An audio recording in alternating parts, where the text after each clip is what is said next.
নারায়ণগঞ্জ জেলার এই গলাচিপা এবং মাছদাইর এই এলাকাতে আমরা আমাদের নিয়মিত মোবাইল কোর্টের অংশ হিসেবে আজকে অভিযান পরিচালনা করেছি।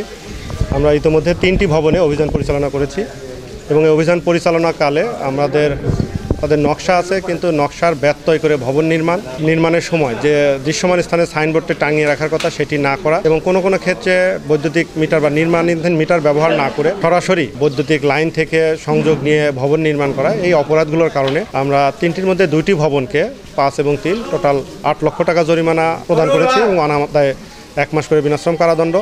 একই সাথে এই ভবনটিতে যে বৈদ্যুতিক মিটারটি ছিল সেটি আমরা জব্দ করেছি এবং সংযোগটি বিচ্ছিন্ন করেছি। ওয়ালটন আবারও মিলিয়নিয়ার অফারে ওয়ালটন ফ্রিজ কিনে আপনিও হয়ে যেতে পারেন মিলিয়নিয়ার। এবং আমাদের এই অভিযান এটি আসলে নিয়মিত অভিযান।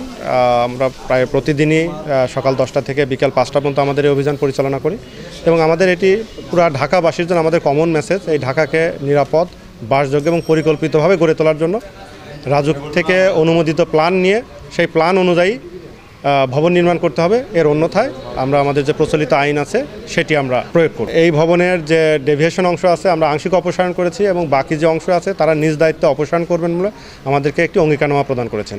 তো তাদের আগে প্রথম কাজ নকশা বহির্ভূত অংশগুলো ভেঙে ফেলা, দেন তারপরে রাজুককে অবহিত করার পর তারা ভবনের কাজ শুরু করবে।